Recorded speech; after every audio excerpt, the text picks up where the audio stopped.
Faithfully delivering value, interpreting great books worldwide. Hello, this is Sally's Book Talk. Today, I'm introducing this book called From Disease to the Human Heart, Revisiting Medieval Medical Social History.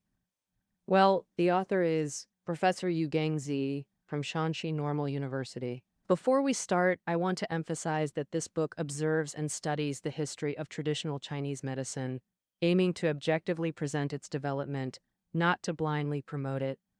And the history of medicines may be both. All right, now let's dive into this book together.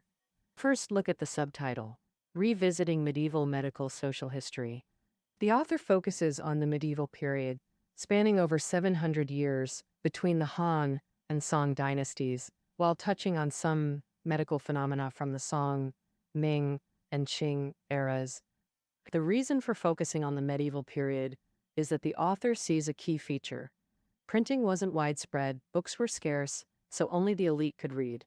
Literacy. As the book says, in other words, historical records were almost entirely controlled by the elite, while the masses became the submerged majority.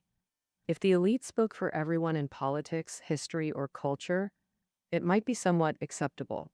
After all, resources were in their hands, so they did have more say than ordinary folks. But medicine and disease are different. Everyone gets sick. And common people and noble elites often get different illnesses.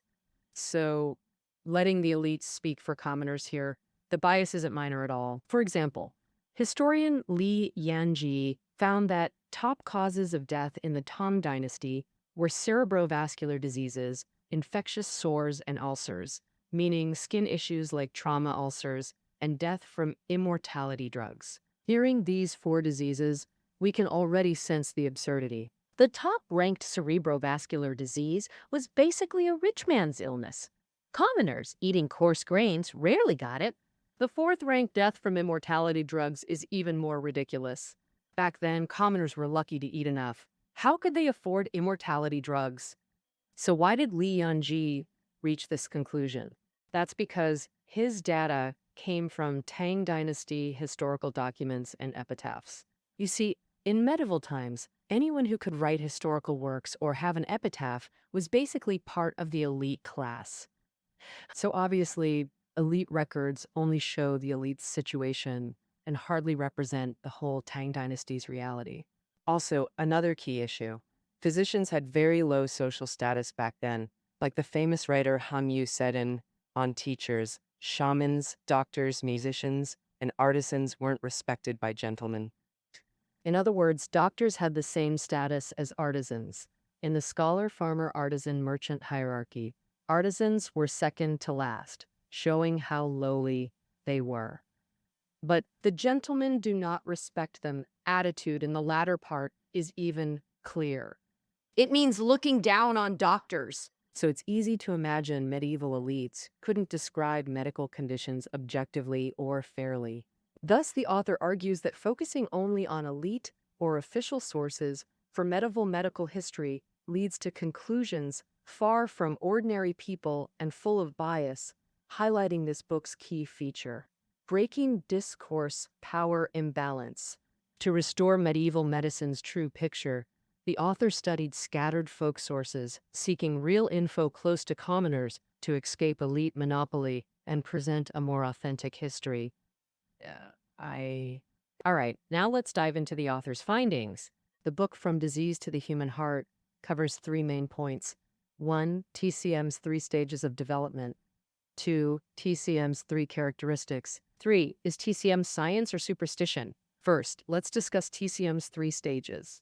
The author thinks TCM development splits into shaman physician, Taoist physician, and Confucian physician stages. The first stage, shaman physician, was roughly before the spring and autumn period. Back then, China had no professional doctors like today. Instead, shamans and doctors were the same. Shamans healed, healers were shamans. For instance, in the spring and autumn period, Duke Ping of Jin got sick twice and called shamans and physicians for treatment. They diagnosed two causes: evil spirits at work and body qi stagnation, like stomach issues plus kidney deficiency. Obviously, the first cause was a shaman's diagnosis, the second, a physician's. Also, the witch doctor pointed out that evil spirits were causing trouble because the Jin people forgot their ancestors and neglected governance, while body qi stagnation was due to Duke Ping of Jin's moral failings, poor lifestyle habits, at its topics and promiscuity. Promiscuous relationships. From this passage, we can easily see that this witch doctor wasn't just treating illnesses, he was also commenting on governance without any hesitation. This wasn't the witch doctor being arrogant. At that time, using their ability to communicate with spirits to guide politics was actually part of their job. So during this period, physicians had quite high social status, but the witch doctor's good days were soon over. As medicine developed, witchcraft and medicine gradually separated. A key event was the great physician Biancourt in the late spring and autumn period, openly criticizing people for trusting witchcraft over medicine. And in Biancourt's medical classic, Neijing, there's no mention of anything related to spirits. Thus, pure physicians free from spirits began to emerge. But physicians of this era weren't yet the familiar TCM practitioners. They were a group called Fang Shi. Mention Fang Shi, and you might instantly think of those charlatans who made immortality drugs for Qin Shi Huang. But this is a bit one-sided. While some Fang Shi were charlatans, many were excellent physicians. For example, the great physician Hua Tuo in the late Eastern Han Dynasty. How did he end up with Cao Cao? It was because Cao Cao, in his later years, saw immortality and invited many Feng Shi to his side. Hua Tuo was one of them, and the rise of the Feng Shi group also marked the end of the witch doctor-dominated era. The era of Taoist physicians arrived. Taoist physicians, as the name suggests, were a period dominated by Taoism in medicine, and Feng Shi were the predecessors of Taoist priests. It's just that Taoism hadn't been established yet, so there was no term Taoist priest. Then, in the late Eastern Han Dynasty, China experienced an unprecedented Great Plague. Historical records describe the tragedy. Every family suffered zombie-like pain. Every household wailed in sorrow. That is, almost every household had someone die from illness. Subsequently, the Taiping Dao and Wudumi Dao, born to combat the plague, rose and eventually became the Yellow Turban Rebellion and Zhengyi Dao we know.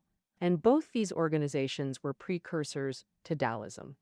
By the Wei, Jin, and Northern and Southern dynasties period, Buddhism spread from India to China and flourished. The locals realized they couldn't delay any longer. Their followers were being taken by Buddhism. So the Taoism we know today finally took shape through a series of reforms. Previously, the Yellow Turban Rebellion swept the nation, making the court wary. So Taoism learned its lesson, stopped recruiting masses of commoners, and switched to targeting noble elites, helping them pursue immortality. However, some physicians didn't take the high-end route. They chose to treat common people, becoming the traditional Chinese medicine we know today. In this phase, physicians lost their power to advise on politics, and their social status began to decline. In contrast, Taoist priests practicing immortality still held respect, while ordinary physicians were extremely despised. The book, A New Account of the Tales of the World, records, Yin Hao, a renowned Weizhen scholar, loved medicine but hid his skills to avoid embarrassment, never treating anyone. Once, a subordinate of Yin Hao had a critically ill mother and begged him for help as a last resort. Moved by his filial devotion, Yin Hao agreed to treat his mother. But after treatment, Yin Hao immediately burned the prescription, terrified someone might discover he practiced medicine, showing physicians low status. But times change. By the Song Dynasty, physician status rose again. Intellectuals even said, if not a good minister, be a good doctor. Why? It turns out that by mid-Northern Song, printing became widespread, making books easily accessible. Thus, reading, writing, and publishing were no longer elite privileges. At this point, the era of elite monopoly over discourse ended. Meanwhile, from Song to Qing dynasties, Imperial exams were the main way to select officials, creating far more educated people than before. More educated people, but limited official posts meant failed candidates turned to other professions. Physician became one choice, especially since physicians needed literacy and studied many texts, unlike other trades. For book-smart intellectuals, this was seamless. Thus, many Confucian scholars who failed official careers began studying medicine, aspiring to become renowned physicians. Furthermore, since the Song dynasty, Confucianism prevailed and dominated intellectual thought, so people called the period from Song to Qing, led by Confucian scholars, the era of Confucian physicians. Even the most influential Confucian intellectuals aspired to practice medicine, so physicians' social status naturally couldn't stay at the bottom anymore. In the Confucian physician era, physicians finally regained the respect they deserved. All right, now that we've covered the 3 stages of TCM development, let's look at TCM's 3 characteristics. The author believes TCM has 3 key characteristics that must be mentioned. First, it centers on qi as the theoretical core, almost encompassing all diseases. Second, it emphasizes treatment over quantity. Third, some theories are heavily influenced by culture. Now, let's go through them one by one, starting with TCM's theoretical core, qi, which is the same character as air. So, what exactly is this qi? Traditional Chinese medicine views qi as an omnipresent thing. It exists outside and inside the human body, especially internally, where it's the core key to forming the body. But qi isn't a gas like air or oxygen. Even modern science can't see or touch it, kind of like something you can sense but not describe. According to Western scholars like Shi and Huazi, TCM's qi isn't a real physical substance. It's more like a magnetic or electric field in physics, a hypothetical tool for theory. Of course, TCM definitely doesn't accept this view. From TCM's perspective, qi is real. Still, we can use this Western description to grasp the concept of qi. Plus, we can understand qi through some Chinese vocabulary. For example, terms like qi field, aura, bu qi, backbone spirit, and haoran zheng qi, righteous energy, all stem from TCM's qi concept. With a basic grasp of qi, let's discuss how its theory covers all diseases. Since qi is inside and outside the body, it aligns with illness's 2 sources, internal and external factors. TCM thinks the internal cause of illness is imbalanced qi within the body. So why does internal qi get out of whack? One reason is poor lifestyle habits, like overeating or excessive sexual activity. Another reason is bad character. TCM believes that if a person has improper conduct, it can cause an imbalance in internal qi. Conversely, if someone has exceptional character and righteous qi, their immunity will be stronger than average. For example, the great poet Wen Qinchong mentioned in the preface to his Song of Righteous Qi that he was imprisoned by the Mongols. His prison conditions were horrific: rotting rats, human corpses, and rampant infectious diseases. Yet he was held for 2 years without getting sick. This was all because his body was full of righteous qi, making him immune to all illnesses. As for external causes, TCM believes internal and external qi are connected, so external imbalance affects internal qi. If a person has poor character and lacks righteous q's protection, they easily fall ill. So how does external qi become imbalanced? TCM holds that external qi is heavily influenced by climate, geography, and similar factors. For instance, extreme cold brings heavy cold qi, extreme heat brings heavy summer heat qi, watery places have heavy damp qi, mountainous areas have heavy damp qi, rocky areas have heavy miasma qi, dirty places have heavy evil qi and foul qi, wu meaning filth, and qi imbalance in different directions causes different diseases. For example, the Huananzi records that perilous terrain qi causes many goiters, meaning steep mountains with excessive perilous qi make locals prone to goiters. This disease corresponds to modern thyroid disorders. During this, it's clear qi theory is incredibly versatile. Physicians can fit endless diseases into this system whenever they want.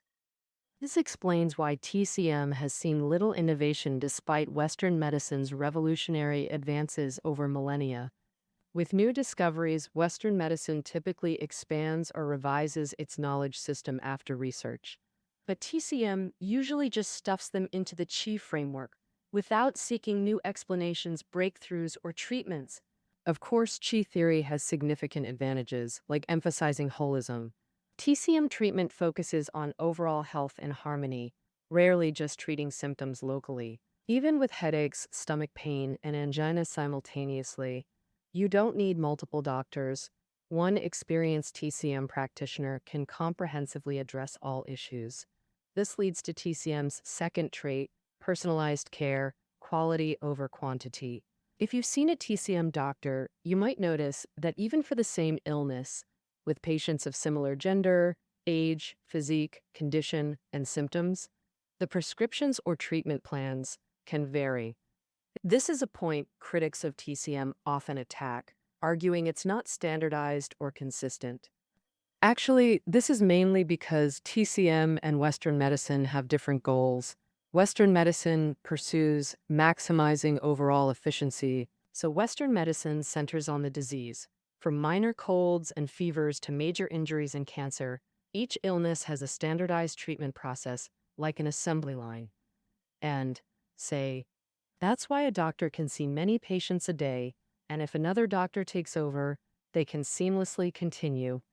As for TCM, it pursues maximizing individual efficiency. Therefore, TCM centers on the person, customizing treatments for each patient's unique constitution and specific needs. If you're an elderly person with a weak constitution, medication aims for gentleness and stability. If you're in your prime, medication can be bolder. If money is no issue, you'll get some expensive, effective herbs. If you're tight on cash, cheaper but effective herbs can be used. If you can't come to the hospital, TCM can provide home visits. In short, TCM is dedicated to designing the most efficient and targeted treatment plans for individuals. This raises the question, since TCM is so warm and humanized towards patients, can Western medicine learn from it to alleviate its increasingly sharp doctor-patient conflicts? The author of this book believes it's basically impossible, because TCM's humanization has special contextual factors. You see, in ancient times, for ordinary people, having enough food and clothing was already rare, let alone seeking medical care. In other words, TCM practitioners in ancient China mainly served the wealthy, at least the middle class and above. But even these wealthy people didn't necessarily turn to doctors when sick. Besides doctors, they also sought help from witch doctors or religious groups. For example, when sick, they'd go to temples to pray, seeking help from monks or masters. Additionally, some believed in fatalism, thinking illness was fate, so they refused treatment, eliminating these competitors. The patients who actually sought medical help were already very few. But wait, there's more. The author also mentions that wealthy families in ancient times often tested doctors when seeking treatment. That is, a patient would invite several doctors for consultation. Then family members would choose the most reliable based on performance. This forced doctors to invest significant time and energy, providing holistic care from psychological to physical to attract more patients. Therefore, ancient TCM treatment was exclusive to nobility and upper classes, imaginable for efficiency-focused Western medicine serving masses. Now, let's discuss TCM's final characteristic, some theories being heavily influenced by culture. As we know, ancient China emphasized two things, morality and culture. Regarding morality, as mentioned earlier, ancients linked immunity to moral character. Culturally, China's Central Plains centered mainstream had mysterious confidence, seeing itself as civilization's center while viewing others as barbarians. This mindset significantly spread to medicine.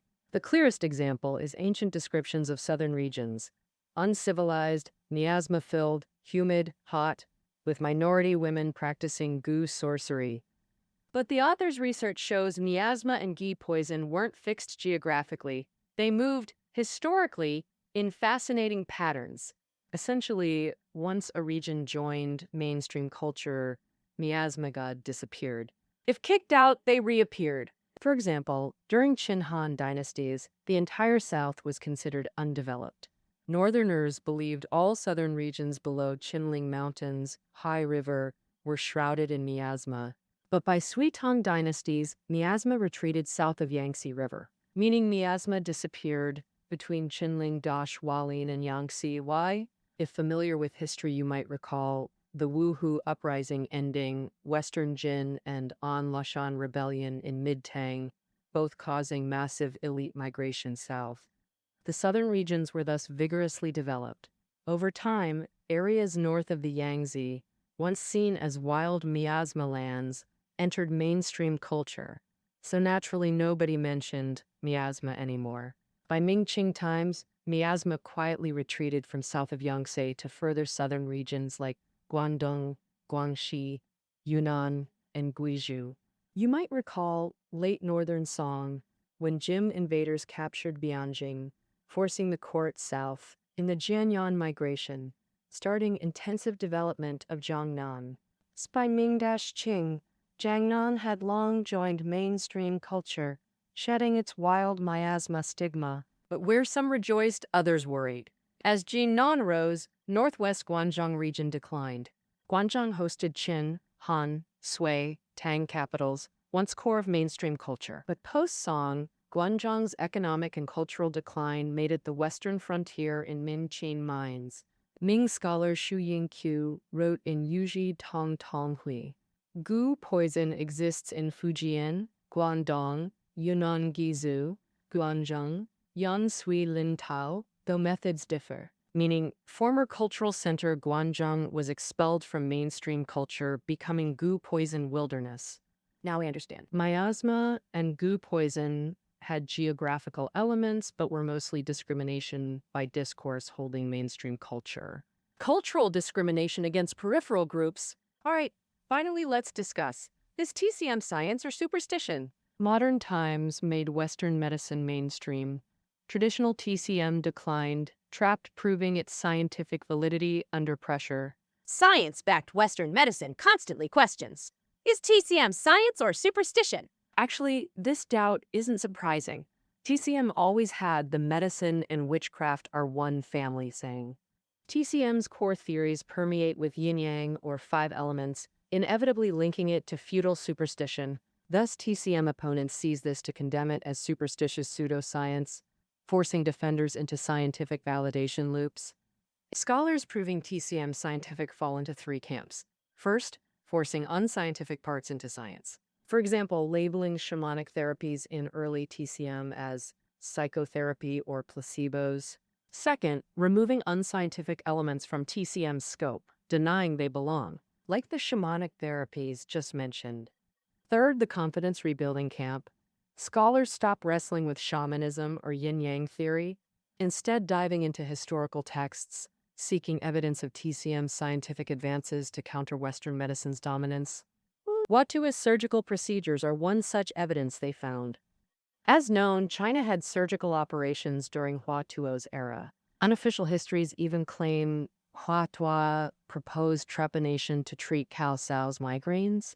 This history excites many scholars. Who says TCM is pseudoscience? Traditional Chinese medicine surgeries predate Western medicine by millennia, earning Huatuo the title Father of Surgery. But the author notes, while surgery existed historically in China, it wasn't Western medicine's origin. Huatuo lived in late Eastern Han, yet by northern-southern dynasties just 200 years later, people questioned his surgery's authenticity. By Tang Dynasty, even renowned physician Sun Simiao denied surgical reality, meaning Huatuo's techniques were lost by Tang times. How could they spread west? Only when Western surgery entered China 10,000 plus years later did people believe its reality, resurrecting Huatuo from archives. Thus, Huatuo's father of surgery title is somewhat undeserved. Many similar examples exist, like medical specialization symbolizing refinement, so scholars cite ancient TCM specialization as proof.